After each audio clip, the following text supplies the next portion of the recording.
YouTube, what's going on? So I'm back from a vacation trip, but during that I missed kind of the Theodore surge basically, where Theodore came out and we pulled him on stream, talked about him a little bit, but then there was Hero Day, more people were able to get him, and then throughout the week people basically test him.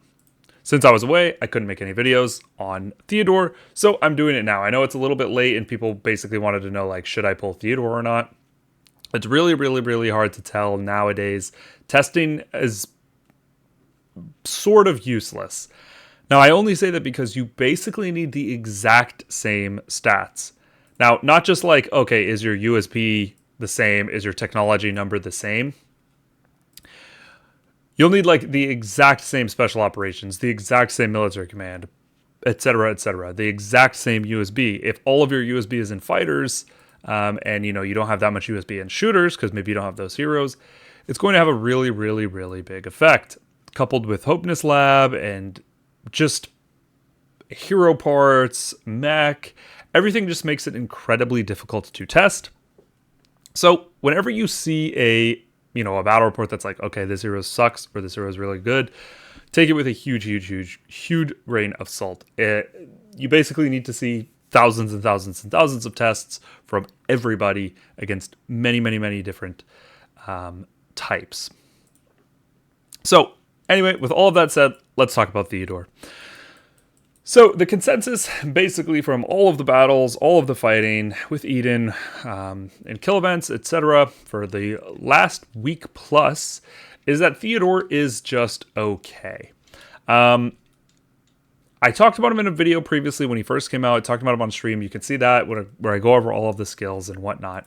But in this video, we're going to be talking about his Hopeness Lab. So this is a pretty solid Hopeness Lab that I would generally recommend. All group might.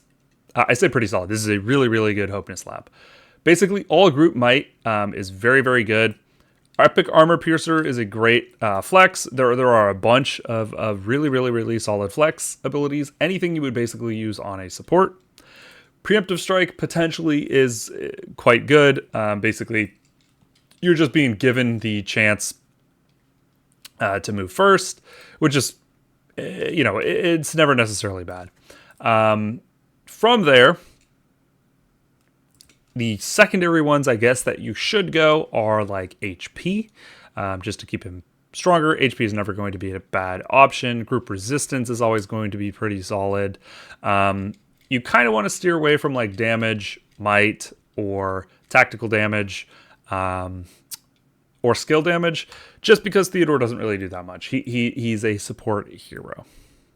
So now that we've gone over his Hopeness Lab, let's talk about some formations for him. And then, at the end, I'll basically say like, okay, this is how you should probably set up your base with Theo.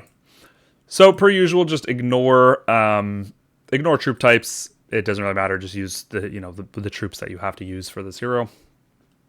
Since he's a support hero, he basically generally 90% of the time is going to go in the middle, or you can flex him in the back row, just depending on like kind of how you want to set it up. For the most part, your damage dealer is going to go in the back row. There's a few reasons for this. Some abilities do more damage when you're in the back row, like Hopeness Lab abilities, for example. So if you have that Hopeness ability on your damage dealer, make sure you're checking, because I am seeing some people be like putting, their damage dealer in the middle, but they have like defensive attack or distance strike or whatever it is. Make sure to check. I've been seeing that a lot more recently for some weird reason. So regardless, usually you're going to put him in the middle. And then kind of the only real tank that can go with Theodore for now is Fallen Raven. Basically, they just synergize really, really well. The curse from Fallen Raven kind of influences Theodore and vice versa. We have been seeing some interesting battle reports with Grace, with Super Killer, where Super Killer can go in the front.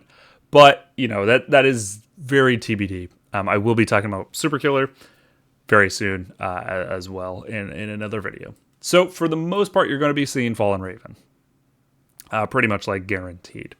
Now, in terms of the actual damage dealer, there's very, very few. It's kind of the problem with Theo right now, is that there aren't that many heroes that he can basically go with. Now, again, as more heroes come out, maybe there's going to be more heroes for him to kind of pair up with.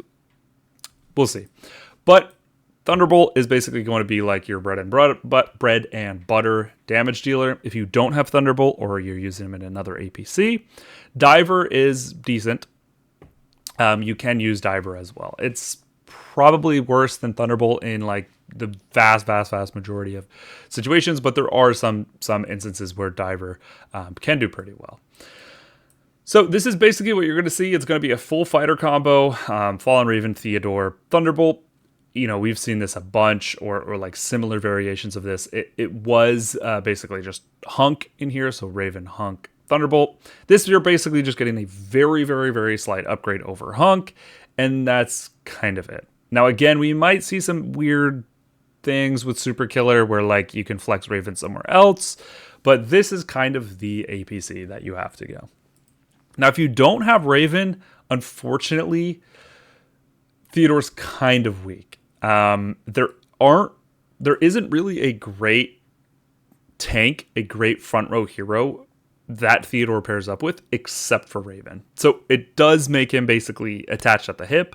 And if you're using Raven in some other combinations, maybe the Flash combination, for example, it can be pretty problematic. Now, let's talk about kind of full APCs that you would use if you're going to be using this APC or potentially the Diver APC. Like I said, this basically just replaces Hunk.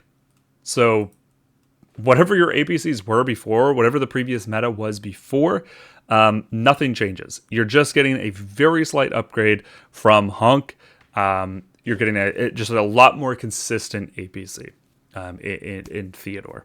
So not really a bad thing, but nothing game breaking. I wouldn't really exhaust a lot of resources for this hero. It just kind of is what it is. Now, because of this, you can basically just have all of your old APCs. You can maintain the Flash combinations. A lot of people at the end of the season were doing like Beast, Azure, Flash.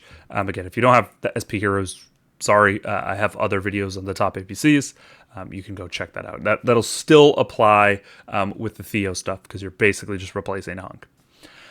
So you can still do all of this. You can still have your Nightingale APC. You can still do Wasteland, Mech, and Annie, or Angel if, for example, you don't have Annie, or Kung Fu if you don't have Wasteland Outlaw, and things like that. You can also run Lone Roamer instead of Tuner. I actually think with the skin, Lone Roamer is very slightly better than Tuner in a lot of instances. So you can run something like this if you have her brand new skin. With the back pilot skin, it's just really, really solid. You can also, it's kind of a spoiler for the next, for the Super Killer video that's coming out, but she is changing these APCs very, very slightly. For the most part, this is kind of what you're going to be seeing. I will show, just to get that 5th APC as well, I will show the Garrison. So this is actually kind of what I'm sort of using. Sometimes it really depends. Sometimes I'll just use Hammer. Basically, the only reason why I'm not using Hammer in here, this is kind of the APC that I roll with, is because Hammer is really, really good for taking tiles in the winter season.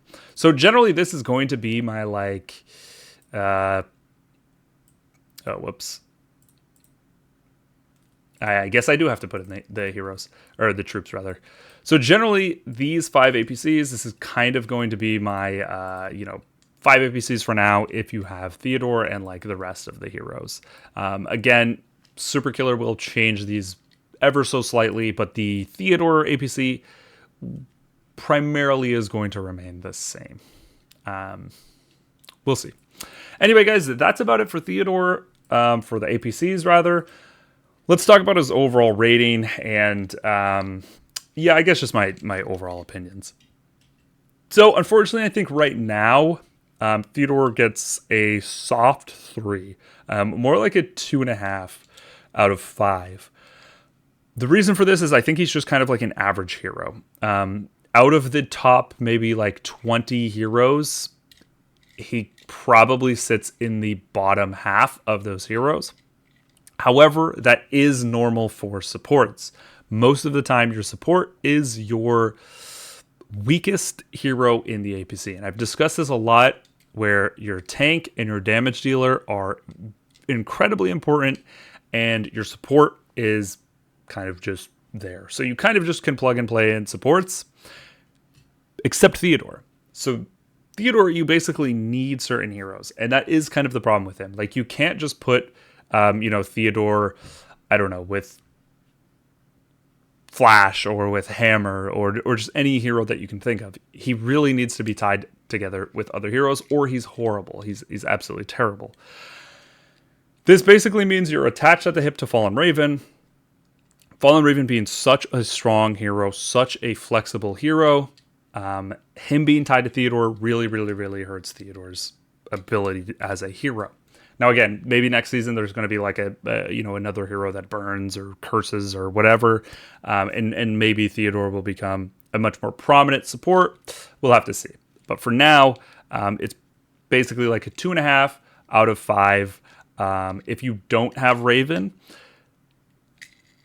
basically don't use Theodore, unfortunately. You can use Diver. You can use some other heroes. You can use Flare.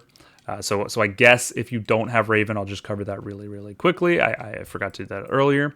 If you don't have Raven, it's significantly worse, but you still can run something like this. You can still run Flare, but he's basically just a much, much, much, much, much worse version of Raven. But if you don't have him for now and you're waiting for next season, you can in fact run Flare instead. So that's going to do it for this video, guys.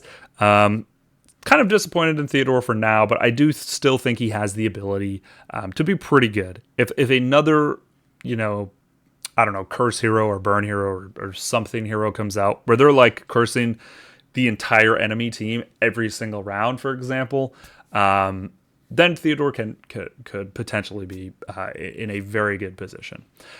But that's going to do it for me, guys. Thank you so much. I know I'm late on the Theodore stuff. Again, I was on vacation. Back now. Expect a lot of videos. I have a lot of them in the backlog that I need to cover. So stay tuned. I will see you guys in the next one. Peace.